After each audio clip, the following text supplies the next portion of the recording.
Ration card గురించి ఎన్నో రోజుల నుంచి వెయిట్ చేస్తూ ఉన్నారు. కొత్తగా వైట్ రేషన్ కార్డులు ఇస్తామని చెప్పి ఈ ప్రభుత్వం చెప్తే ఇప్పుడు ఆల్రెడీ 2 సంవత్సరాలు కావస్తూ ఉంది. రేషన్ కార్డు అయితే ఇయ్యలేని పరిస్థితి అయితే కనపడతా ఉంది.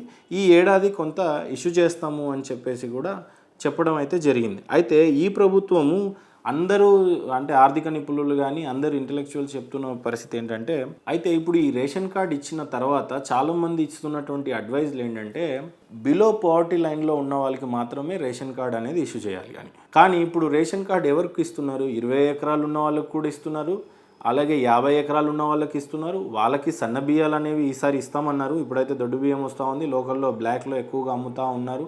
అది పెద్ద వైట్ ఎలిఫెంట్ బిజినెస్ లాగా అయితే మారిపోయింది.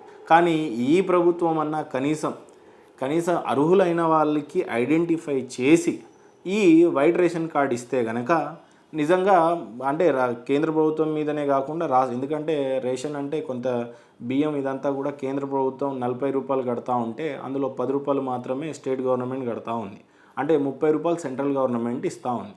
దీని గురించి రీసెంట్గా బండి సంజయ్ గారు కూడా ఏమన్నారంటే, అత్యధికంగా డబ్బులు మేమే ఇస్తున్నాం 75%, 80% కాబట్టి వైట్ రేషన్ కార్డు మీద పీఎం నరేంద్ర మోడీ గారి ఫోటో కూడా ఉండాలి అని చెప్పేసి ఆయన అన్నారు.